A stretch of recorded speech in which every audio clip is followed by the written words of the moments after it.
Hey, love it. Welcome back, everybody. That's right. You guys just saw a fire performance by Smoke 100. That's right. Yes, you did. Dante Mose.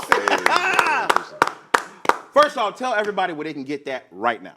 Right now, you can get that only exclusively at smoke100.com. Oh, what? Smoke100.com exclusively. That is the early release. You can get that right now, or you can wait 3 weeks for the official release. I like that, man. I like the exclusivity, man. You can only get the Whopper at Burger King. All right?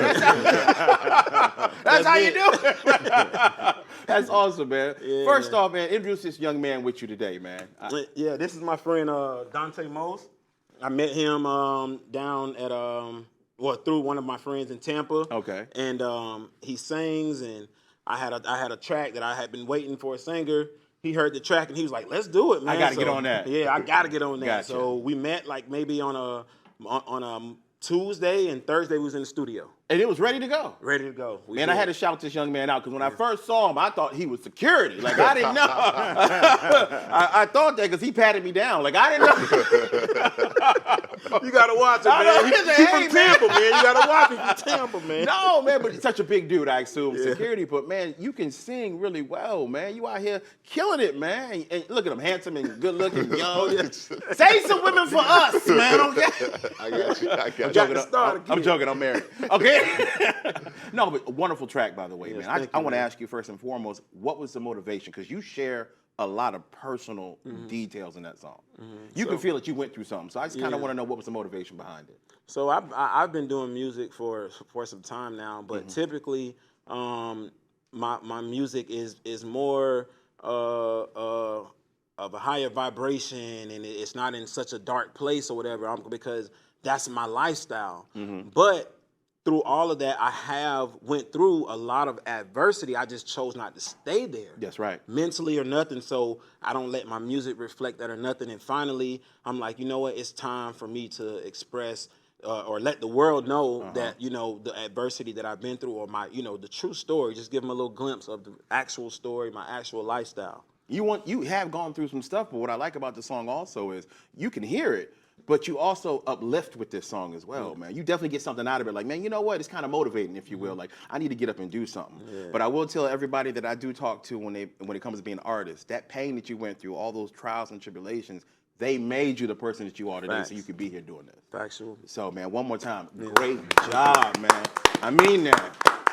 I mean that. Now, you're not originally from here. Now, I'm a native Floridian. This is me right here, man. Yeah. Well, where you originally from? I'm originally from Florida. I'm originally from Arcadia, Florida. That's right. Cowtown. Woo! Yeah. Population is 3 black people. That's it. Just my family. That's you. Yeah, man. I'm originally from there. Graduated, born and raised there. But once I graduated, I went into the military, and they took me around the world. Gotcha. Now, you were in the Army, correct? Yeah, I was in the Army for 9 years. 9 years. You did some tours and all that good stuff over there, man. 3 in Iraq and 2 in Afghanistan. Gotcha. And now you married? Married. Ooh, that's a tour too. Yeah. Don't tell her I said that, man.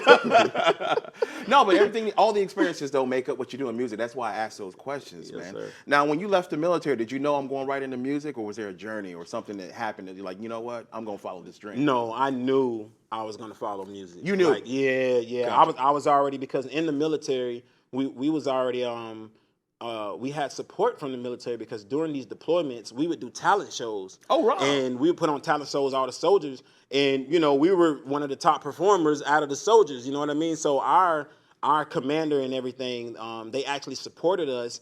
We met a lady. She owned a booking agency, and she booked us 3-4 nights a week in Europe to open up for American artists coming over. So look at that, man. Look how God worked, man. Worked right out, man. There you go. So you actually in the service doing this, and the people around you, even your commanders, are helping you out and supporting you like that. Yeah, so you had to know that this is what I'm meant to do. There was no doubt. I knew it. Now, how did your family, because I asked this to everybody that comes on, whether it be dancers, whether it be comedians, or recording artists like yourself, when you first told your family you wanted to be a recording artist, you wanted to be a singer, were they supportive? They was. Okay. Very supportive. Okay. Very supportive. I mean, because, growing up, my mom and pop, they had their regular job. My dad was a police officer, and my mom worked for the state. Okay. But by night, they were DJs. Okay. So all I right. was kind of always around music. So you were indoctrinated into music, man. Yeah. It's like younger days, I was indoctrinated with it. You know, as an urban kid, we called it a click back then. We clicked up, and That's we right. was making music. That's right. And then you know, life happens, and everybody, you know, you graduate, you go your ways. Mm-hmm. And I ended up finding music again in Iraq during deployment because that. we didn't have much else. So Think about what that is, man. Yeah. You found music by going to war. Yeah. You found beauty in ugly. absolutely. That's what life's about, man. I really love that. That's I don't know if you ever thought of it that way, but man, you found it through going No, I to haven't. war. You definitely put it in perspective, but that's a good way to look at it. I like it, man. Now I got to ask you about your name first off. Smoke 100, okay?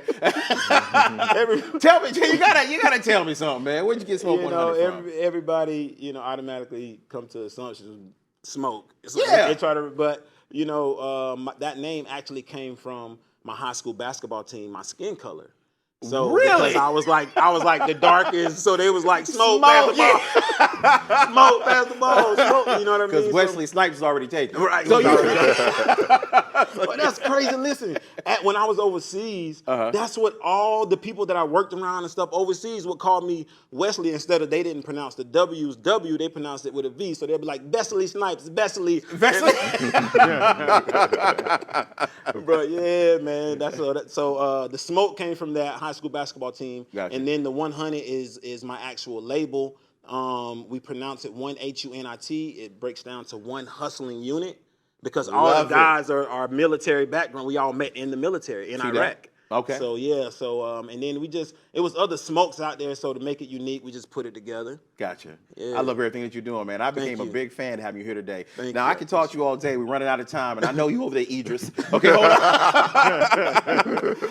But what's one of your ultimate goals right now in your career? I want to ask you for One of my ultimate goals? Ultimate goal, man. Something you want to do before you leave this earth. Man, I wanna start a hedge fund with a couple of my friends, buy 100, 200 acres, and we can house, you know, at least 1,000 people and focus on, you know, educating our kids and our community on the things that we want to, financial literacy, you know, focus on the Web3, because we can't have people saying, I don't know how to work this, no, we're gonna focus on those things, financial literacy first and foremost, because we are so far behind, but just really not to shut ourselves away from society, but to just be able to uplift us and focus on us and be the change that we want to see. I love that, man. They say it takes a village to raise a kid, but you're trying to build that village, man. I love that.